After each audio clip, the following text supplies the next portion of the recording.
Welcome in. Big shout out to all the subscribers. Yeah, I'm getting busy this week. There's a lot to go over. As we're making the list, I've had some free time. I'm putting some extra work in. I've got to bring you along with me, showing you the methods. And unfortunately, with this list, it feels a little bit like it's going to get worse before it gets better. We're just finding more players. I'm sorting, I'm getting somewhere with players. This video, I'm going to be talking about power and speed. Two of our favorite things. We're going to be sticking there.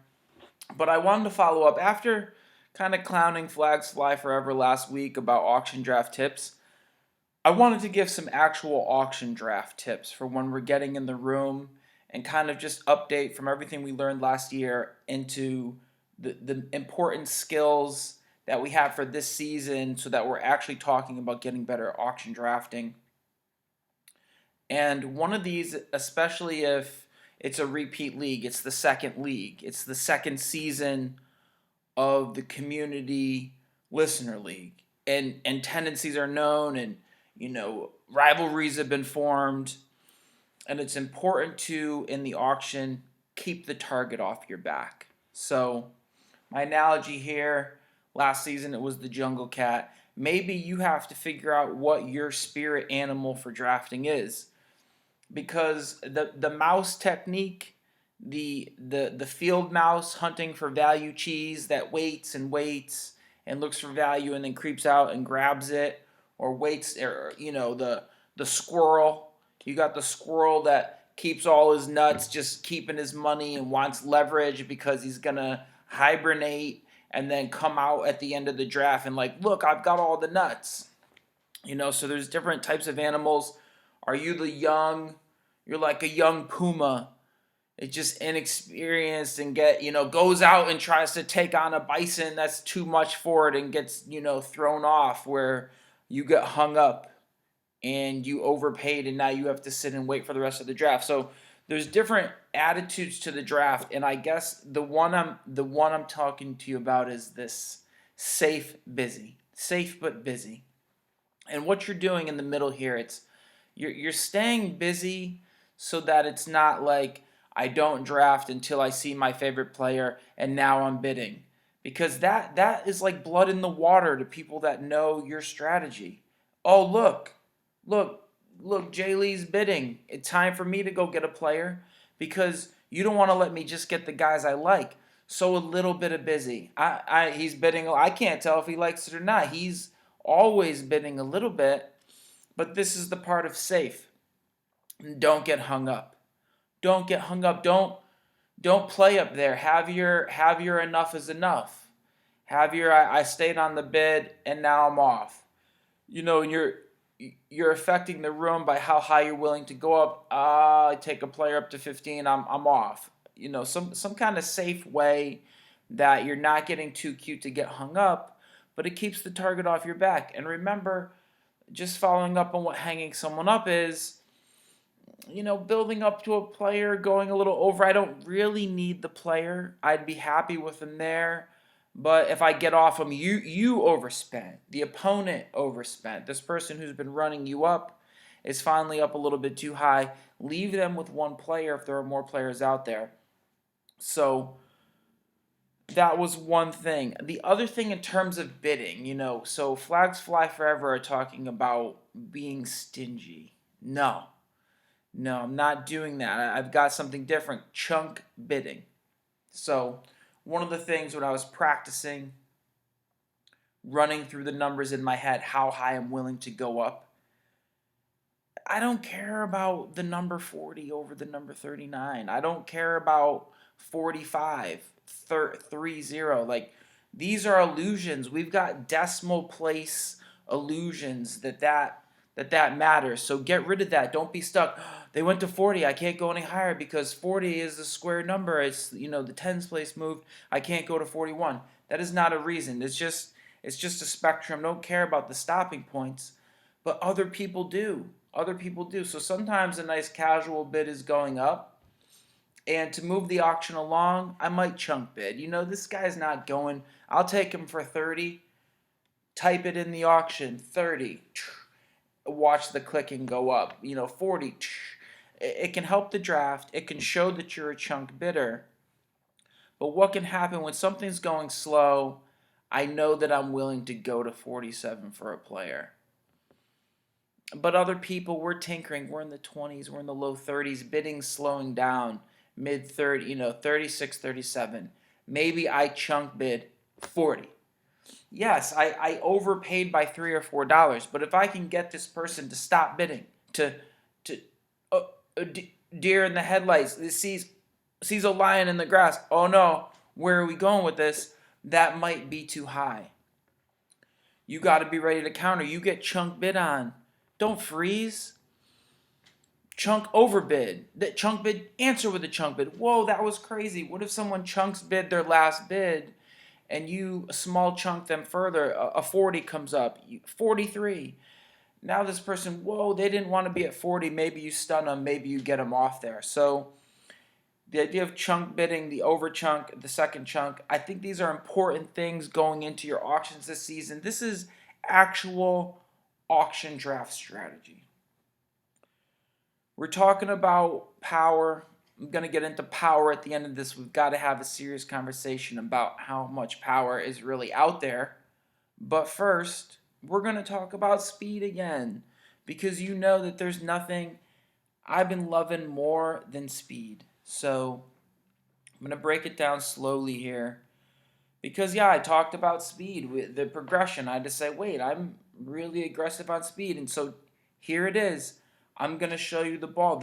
The speed that I'm going for, we are months away from draft season. I already see the speed.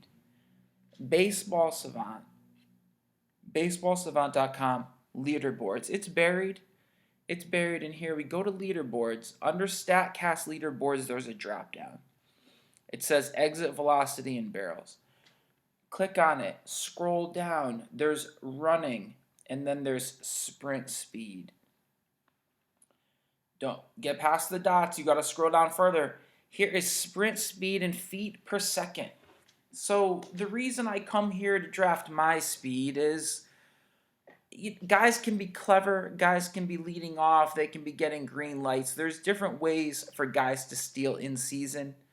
One example, as I noticed, Elvis Andrus took 30 bases last season, but I'm not going to see him here on the sprint speed leaderboard. But I'm buying speed with sprint speed because one of the favorite things I think to consistently get steals the next season is a guy that can get the steal because he's so fast. Somebody where he looks at the manager and he says, I'm going to go, okay, because I'm this fast. And this list sorts out, and it's consistent with what we know about players. Number 1, Tim LeCastro, don't know his. Number 2, Trey the Burner Turner at 30.4 feet per second. And yes, he took a boatload of bases last season. Right behind him, Byron Buxton. This is where I'm getting my speed, guys. I go into my sheet because I don't want to have to put this work in again, and these guys might get shuffled because, again, I'm not drafting only speed, but I need to know who they are. I'll put a little S in the name, speed guys, because I know how fast they are. And like I said, the list is going to get worse because now when you really look over at speed, you start to have to add names. Byron Buxton. Garrett Hampson is 7. So looking at the speed, 30 feet per second is elite. And my last base stealer is probably, I don't want to go down to just 29. Mike Trout is 29.2. Starts to be my lower end. Cedric Mullins, who I missed on badly last season, 29.1. Kingery, 29.1. Starling Marte, 29 even. Kind of the last just pure speed guy going. But let me work down the list. Number 10, Tyler O'Neill. Always interesting because we know he's got the big bat, that he's a toolsy guy who, if he gets time or call-ups, I'm just risking it there because of the speed. Alberto Mondesi. What's he going to cost me this season? It's going to be ridiculous. 29.9 sprint speed. Harrison Bader. Oscar Mercado, 29.5. Was great last season. Really impressed with the bat. more there. Brinson, Kielermeyer, guys I don't want to use. Malik Smith, Nick Senzel, 29.4. Ronald Acuna, 29.4. Welcome to the sprint speed list, Ronald. You know who he's faster than? Yelich and Mike Trout. So there's little reasons. Who else? Fernando Tatis Jr., 29.3. Followed by Broxton, Victor Robles, Mike Trout, Trevor Story. So here's real speed. Ahmed Rosario, 29.2. Scott Kingery. Who else is going to play? Manny Margot, if he got time. Marte. Kutch, 28.8. The remnants of having speed. Cody Bellinger, 28.8, but he's big with power. Even JT Realmuto, maybe the last guy to mention at 28.7. They're starting to become slower players, and then I can't guarantee the speed. I can't guarantee the headiness. But guys that I know are getting green lights, Trey Turner. Oscar Mercado, look for more speed. Billy Hamilton's on there that I forgot it. So there's my speed, guys. These guys will be bumped up. They'll at least have an S on the sheet. I just thought that we had to continue talking about that. State of the industry. I don't have anything specific, but I just want to talk about what happened to Sleeper in the Bust.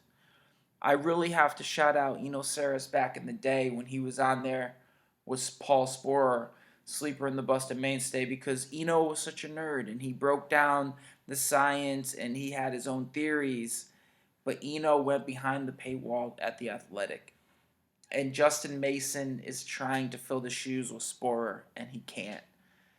And, Sporer doesn't like other sports, so he does baseball all year round. And he brought up his entire starting pitching list that he ranked all the pitchers.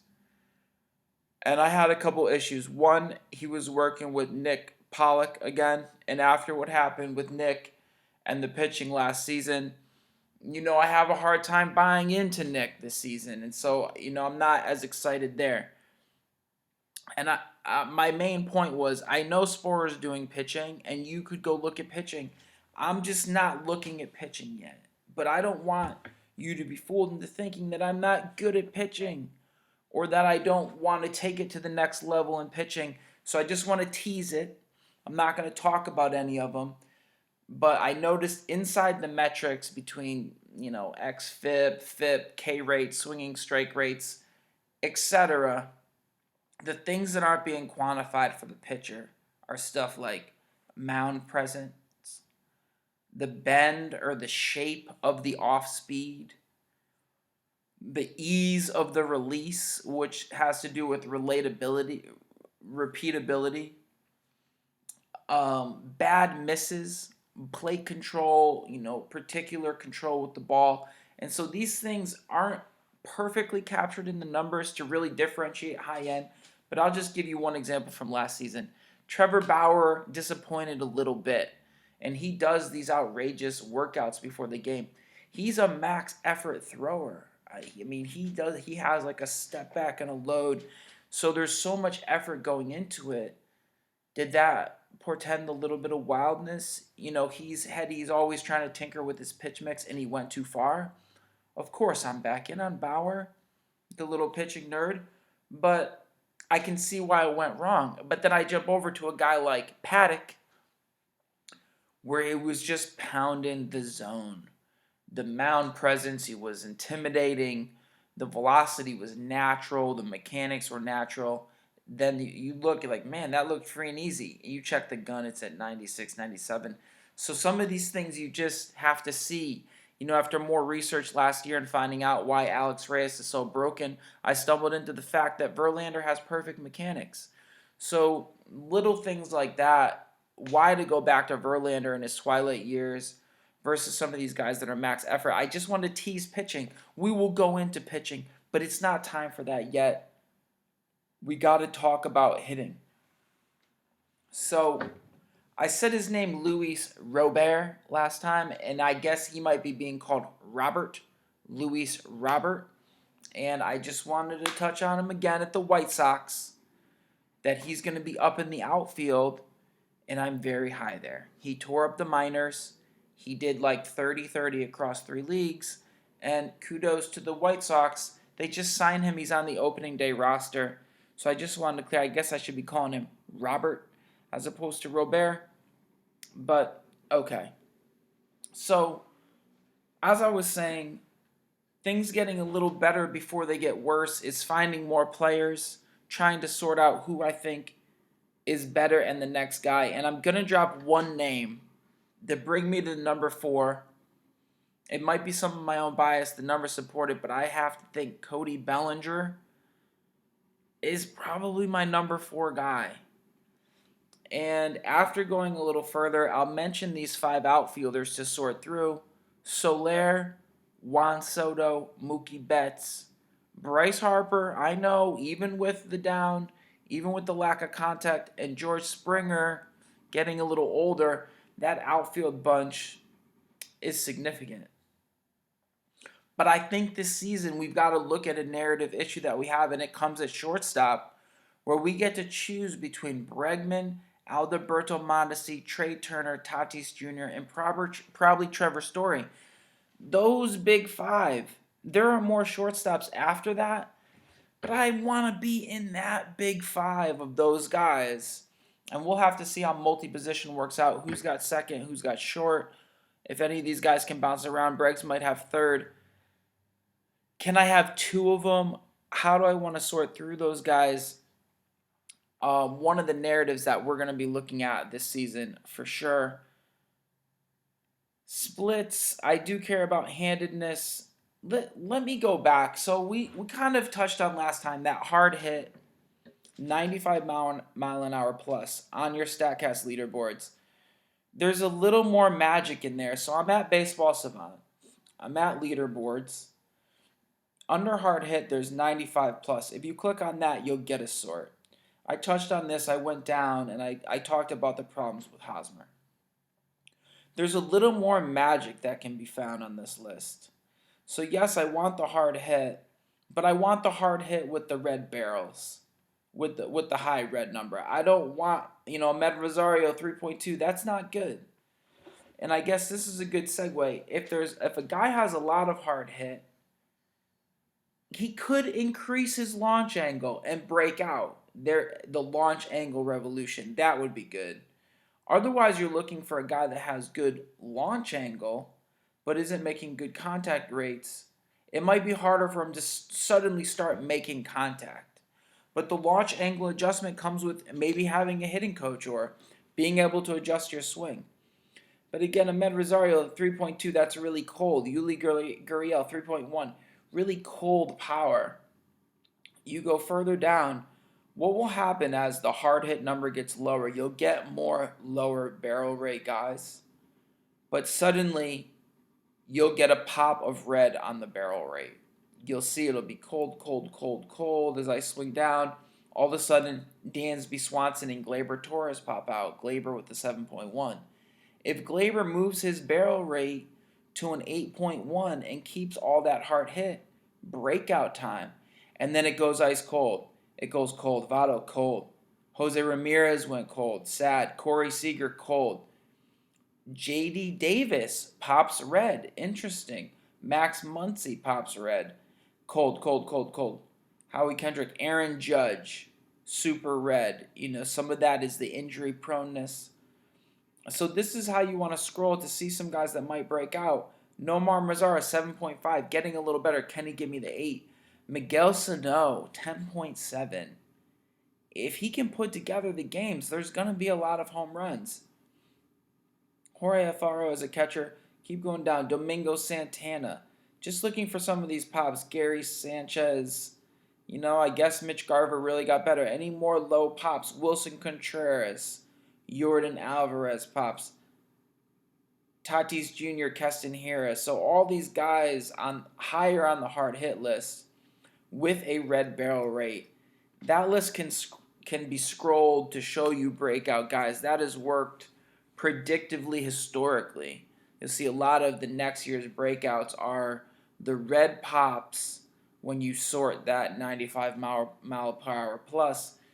So I wanted to follow up with that just a little bit. We listed all the speed. All those guys have S's on my list now. I didn't really move them for that. I just kind of marked them. Again, as I want the sheet to retain knowledge. Let's segue to power. I'm just going to close out on this power discussion and how much power there is. So I was sorting ISO and looking at guys that have low K percentage, because I don't want the swing and miss in the droughts. But then finally, in terms of getting to the bottom of power, you just sort home runs. And I really couldn't overstate enough what has really happened with home runs. Flashback to 2018, sort the home run list. I think I have it up here. Let me double check. Make sure I have the right year. 2018. So I don't even need to go to 50 players. After 50 players, Jed Lowry had 23 home runs in 2018. Only 26 guys hit 30 home runs. To give you an idea, Jesus Aguilar hit 35 home runs. He was number 14. So even at 30 guys, I would have seen the fall below 30 home runs. Mike Moustakas with 28 home runs. Flash forward to 2019. 50 players sort. Randall Grichuk had 31 home runs. 35 home runs. The 27th guy, Trey Mancini. 5 or 6 guys had 35 home runs. The 12th player had basically Springer and Freddie Freeman, 39-38. 10 guys had 40 home runs. The number is crazy. I had to go to page 2 on just a home run sort to finally see that. Rougned Odor, the 53rd player, had 30 home runs. Include the 29ers, you're down to Hoskins, 58 players. 60 players. 60 players. So there's 60 guys with 30 home run potential. That is just outrageous. So it's going to be hard to really lead in power. You have to really be out in front in power. You have to be big power all over the place. And this is just going to push me back again to speed and showing the guys that are important. Is differentiating when I can have some power and some speed with it, so I don't end up just rabbiting with a Malik Smith. And it's going to be harder to differentiate because now I have to decide, before I needed 30 home run power. Maybe, we pushed up Aguilar, we pushed up different guys. Let me go back a page here. But now, because so many offer 30 power, very few are offering any speed with it. Matt Olson, no bases. Trey Mancini, no bases. A lot of these guys aren't going to take any. But Trevor Story will take 23. And this is the reason I had to push Bryce up a little bit. He took at least 15 bases. So some of the guys that are seeing a little bit of a premium, Yelich, Bellinger, Mookie, Still, Story, Austin Meadows, just some names I was popping up. I got to look at Nelson Cruz. Was interesting. What do I do with the old man that just keeps hitting home runs? He's too old. I never get him. I can't do it. Kyle Schwarber put it all together after an injury. He offers a lot of power, but he also sits sometimes. And I just want to talk about a couple guys I'm a little down on. How bad was Andrew Benintendi last season? I mean, I'm going through the numbers and to see, did he just do 13-13 or 15-15? That is not what we wanted from Benintendi. We need to double that. I'm not sure what the problems were there. And another disappointment on an overpay was Whit Merrifield. And I kind of said he went 10-30. I don't want the speed with the no power because there's a possibility that he goes 20-20 like Merrifield did and not the 25-30 that you think is really possible for him.